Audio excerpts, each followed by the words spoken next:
Hey guys, welcome back to the channel, and today we're going to be reacting to Italy versus Turkey. Battle for dominance in the Mediterranean.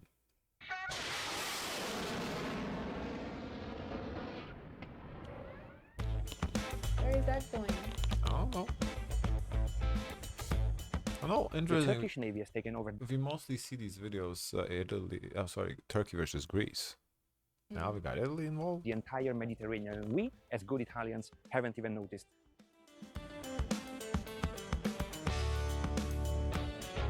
He's really tall.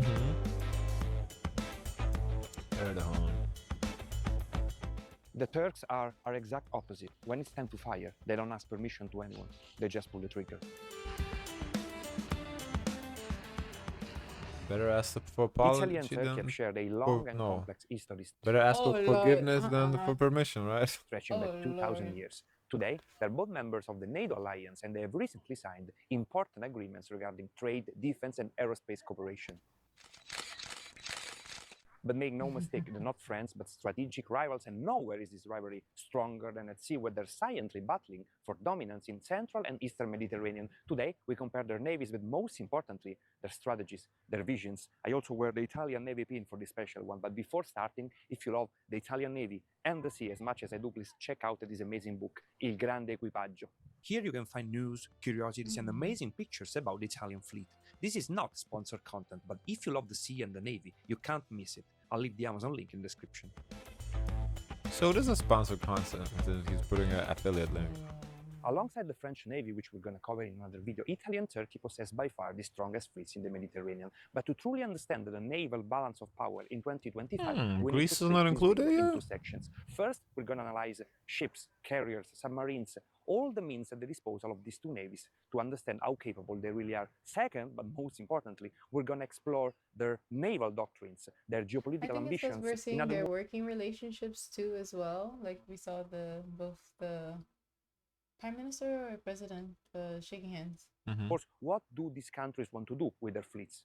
Structurally, the Italian and Turkish navies differ in several key areas, and perhaps the most visible differences lie in their aircraft carriers. Italy currently operates two carriers. The first is the Cavour, a 30,000-ton short takeoff vehicle carrier that has been fully certified to operate F-35Bs since 2021. The second, newly commissioned, is the LHD Trieste, displacing over 40,000 tons. While it features a full-length flight deck capable of launching F-35s, the Trieste is not a conventional carrier. It's a cutting-edge amphibious assault ship designed to deploy dozens of vehicles, including heavy armor. This exceptional amphibious capability, combined with Italy's elite naval special forces, gives the Italian Navy a major advantage in expeditionary operations. The Turkish strategy when it comes to aircraft carrier couldn't be more different. Let's see what they're doing.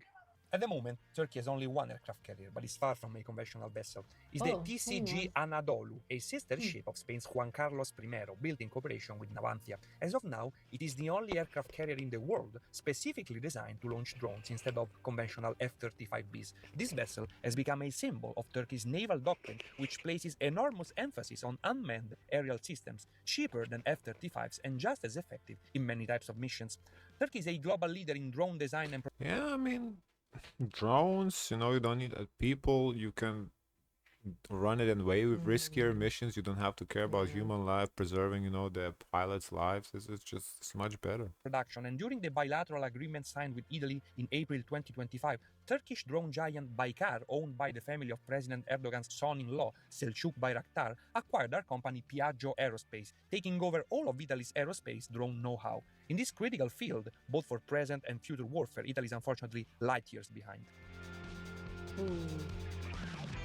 But before long, Turkey will add a second, much more traditional aircraft carrier to its fleet, a 60,000-ton behemoth equipped with electromagnetic catapults and the ability to launch both drones and conventional fighter jets. The codename for this ambitious project is MUGEM, and construction officially began in February 2025.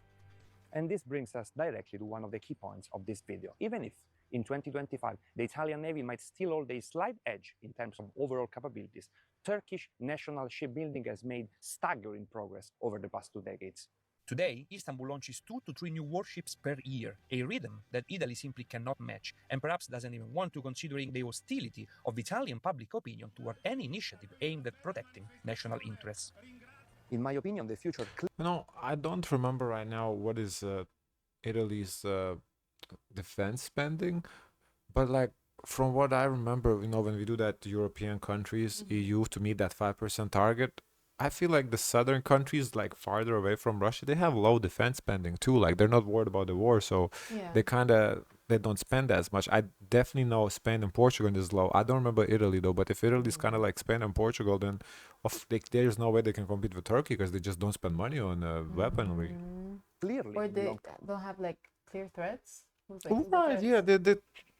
who's attacking them? Algeria? I don't know. to the Turkish, but let me know your thoughts in the comments. And this trend is clearly visible in the field of escort vessels, frigates, and destroyers. Right now, in this category, there is simply no comparison. Italy holds a clear and overwhelming advantage with 9 state-of-the-art Fram frigates, widely considered among the best in the world, and 2 excellent Horizon-class destroyers. These are top-tier warships by any standard. Meanwhile, Turkey's current escort fleet is older and far less advanced, composed mostly of aging American and German-built frigates with an average age of over 30 years. But once again, the Ottoman legacy is not sleeping. Turkey has launched ambitious modernization programs, including the upcoming TF-2000 class destroyers and the Istanbul class light frigates, the first of which has just entered active service. In 10 years or maybe less, the balance of power could look very different. When it comes to lighter vessels, the two navies have also taken radically different paths. Italy has invested in heavily armed offshore patrol vessels that are extremely modern, packed with cutting-edge technology, and have the displacement of a frigate. Their modular armament allows them to adapt to different missions. Some observers praise their flexibility, but critics argue that they're too big and too expensive for the actual firepower they carry. Turkey, on the other hand, has made a different choice. A fleet of smaller, faster, more numerous patrol vessels that are already being designed to operate remotely and without crew, capitalizing on Ankara's unrivaled expertise in drones. They're really Turkey is really putting themselves on like a drone expertise, like experts in the world. Everything is a drone, like unmanned. Wow, That's Rapid really presence across every efficient. corner of the Mediterranean and efficient and beyond. very futuristic too. Like, That means they can fight forever. Without relying exactly. on big ships, time will tell who made the right bet. As long Let as me you know have your thoughts in the comments. operators. Let's now dive beneath the surface of the sea, and in this regard, nor the Italian, neither the Turkish Navy can be considered real, true underwater power. Their submarines lack both nuclear propulsion but also nuclear ballistic missiles capabilities. And while in other sectors of naval shipbuilding, these two countries are major players, when it comes to building submarines, they rely heavily on import of technology from Germany. At the moment, Italy holds the upper end, but the Turkish are catching up very fast. As of today, the Italian Navy operates 8 submarines, including 4 Type 212 of German design. While non-nuclear powered, these subs are modern and highly capable. Thanks to their advanced AIP fuel cell modules, they can operate submerged for extended periods without surfacing. Turkey, on the other hand, has 12 submarines, but most are quite old, with over 30 years of service. These aging vessels must surface far more frequently than their Italian counterparts, but once again, Ankara is rapidly closing the gap. The first of 6 new Rise-class Type 214 submarines, also based on German designs, has just entered service. These will have very similar capabilities I to the wonder when Italian they say Type based 200. on German designs, like I think inspired by the designs, you know, they kind of saw how they did it as like, okay, they want to model it after this, but maybe make an improvement here. You see, oh, we can improve this a little bit.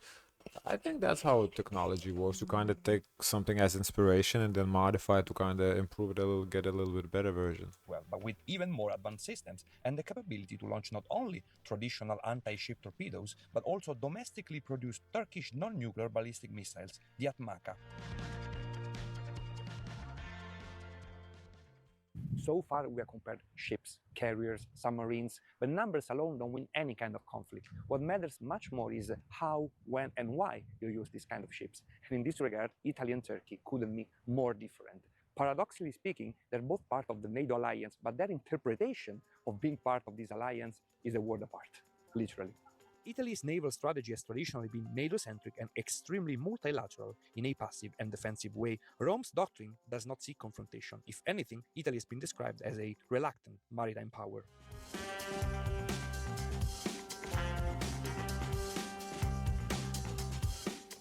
And as I had said numerous times before, we Italians are always waiting for someone else to tell us what to do, and unfortunately, our Navy is no exception.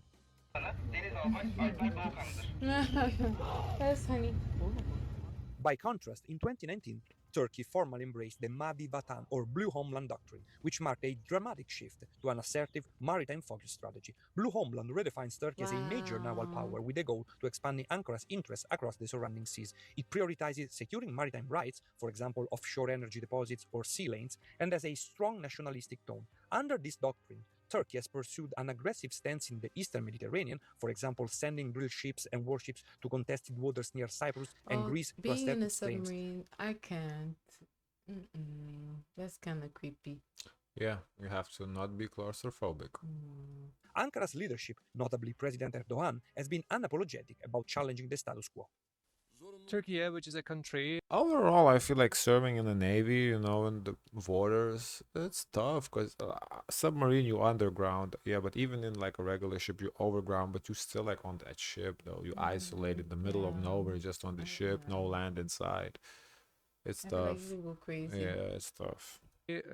Surrounded on three sides with the sea, should have a strong navy. The Turkish represent our exact opposite. They're young, ambitious, with a clear imperial vision, and above all, when it's time to act, when it's time to fire, they're not waiting for EU, UN, the Americans, NATO to tell them what to do. They just pull the trigger. We don't.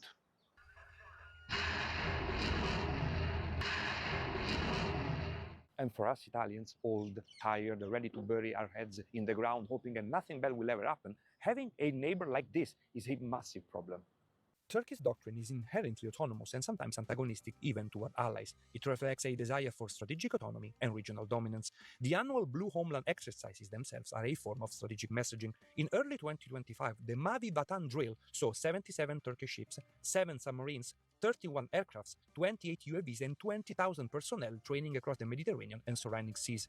A demonstration of Turkey's ability to mobilize a large joint force and operate for extended operations beyond its shores. The messaging is clear. Turkey is prepared to use its navy to assert their claims. Ankara's naval investments all serve a vision of independent power projection. Turkey wants the ability to act alone if necessary, pursuing its interests even if they diverge from NATO partners, including us Italians who, by contrast, have been way less assertive. And let's be honest, we Italians have the Turks at our doorstep in Libya, in Albania, in regions that are strategically vital for us, but we haven't even noticed. The Turks know everything about us. They sell us their TV shows, their food, their hair transplants. We know nothing about them. Most Italians still believe Turkey is some kind of third world country with nice beaches and good kebab. Meanwhile, the Turks are tightening their grip on our shores. And what are we doing as a response? Nothing. That's an interesting take, you know, how to say how the West kind of perceives Turkey. I think he is on point a little bit. Like you don't think of Turkey as like a threat? not a threat, but like a super developed nation. But when we see like the reactions, when we see Istanbul, it's no different than other parts of Europe. Seeing It's the very much airport, I was Yeah, super the airport impressed. that they're building in Istanbul is also crazy. Yeah, Turkey is not as backwards as some people would like to think. Turkey is very developed. We still live in our little world, our little own comfort zone. Everything is fine. We think we have no enemies. The sun is shining. It's summer. It's 6 o'clock. Time for the aperitivo. Yes, because unbelievably as it may seem to those who actually know how the world works, Italy does not currently perceive Turkey as a direct rival and thus has not formulated a counter strategy. In fact, Rome's government views Turkey as a key partner for regional stability. Rather than confronting Erdogan's naval expansion, Italy has mostly sought engagement. Italian Defense Minister Guido I mean, I can't blame them for that though. They are both in NATO. They are in the same alliance. Why would they be competing? It's like you don't see France and Germany going at it. Ooh, I can't trust them. Let me like we don't see that. Or like I don't know, France and the UK, they're like competing. Oh, we can't trust one another. No, like you have to trust your allies. France does not trust anybody. Crosetto even spoke of potential cooperation with Turkey on defense and NATO. In essence, Italy is reluctant to treat Turkey as an adversary, preferring to incorporate Ankara into a cooperative framework. This could be I get interpreted it. as strategic pragmatism or as a denial of an emerging rivalry. Turkey's naval presence in the Adriatic and its skirting of Albania and other Balkan states has tremendous strategic implications in areas Italy considers its Excuse backyard. me. All this happens while Italy outwardly downplays any notion of rivalry. The Italian public opinion and media generally don't perceive Turkey as a rival or threat. I wonder why does he? Italy's attitude toward Turkey resembles that of someone who has a He problem kind with of something wants else. Italy kind of to step up their It does stuff seem too. like he wants like Italy to like perceive Yeah. Turkey as a threat, but I don't like I feel like if Turkey was to do anything, like I don't think they would, but if they were, it first would be Greece. Like there's history there's Cyprus. Like I can I you guess know this is for like dominance of the Mediterranean Sea. but not everybody wants to dominate. Some Are people you are sure just that's like a lot of oil, a lot of money? Like that's a lot of money. but that you that oil control- is next you to Greece, it's control, not yeah, next but to you Italy. control if you could control the Mediterranean, you control the wealth and how it moves. Because then you could tell one country, oh, you gotta go the other way. I don't know. That's why what's it called? It was it Italy or Spain? They sent Christopher Columbus to go look for another route. He was I think it was Spain, but I think we learned that he was Italian or Italian, something. Yeah, that was low key. yeah. I was surprised. But I just Because these shipping routes are for very me, very essential. I believe in teamwork, and they are. No, some people can believe in power to control. I don't. I believe in teamwork. Mm-hmm. Turkey, Italy, Greece, they're all on the same team. They have Mm-hmm. to work together, not each individually and like competing against each other within the team. Who can score more points? No, either you win as a team or you lose as a team. It's not about who can score more Okay. points, who can get more rebounds. It doesn't matter how But many like points you scored if you lost. but listen, someone when you're working as a team, someone's gonna feel like they're not getting as much as of the action as others are. Then bring it to politically to bring it to the table to discuss. Because that's why when you see like future plans, like okay, we're gonna run a pipeline, but we're gonna only run it through 3 countries and not the fourth. Yeah, like The fourth one feels some type of way. yeah, but stop with the passive aggressiveness. Come out and So say this is what that I means feel. Let your me know. philosophy is like all or none at all. What do you mean? So it's either all In or out? Yeah, all out. I believe it's either you all in the team or just leave the team. I don't. No, there's no such thing leaving the team. Yes, there is. You can It's leave NATO. what- Oh, that's different. That's a different conversation. But decides avoiding it, remaining passive and neutral, hoping that the tension will just disappear. But history rarely rewards this kind of wishful thinking. Let me know your thoughts in the comments. I don't know. I felt like he's looking for conflict a little bit. I mean, he has promoting a page for like Italy. Yeah, no, he's Italian. So He's I can see like his perspective, his bias. he wants his country to be stronger. Yeah. But I don't. I feel And like to not kind of put Turkey down. They're coming up. He's like, guys, you're not seeing what I'm yeah, seeing. but I don't see what he's seeing. I'm not Italian, I guess, but I don't see what he's. I think Turkey's coming up for Turkey. I don't think Turkey's coming up to conquer Italy. I don't think. Okay. Guys, of course, let us know your thoughts. Please like, comment, and subscribe. Join the Discord. And as always, share as much kindness as possible. Bye, guys.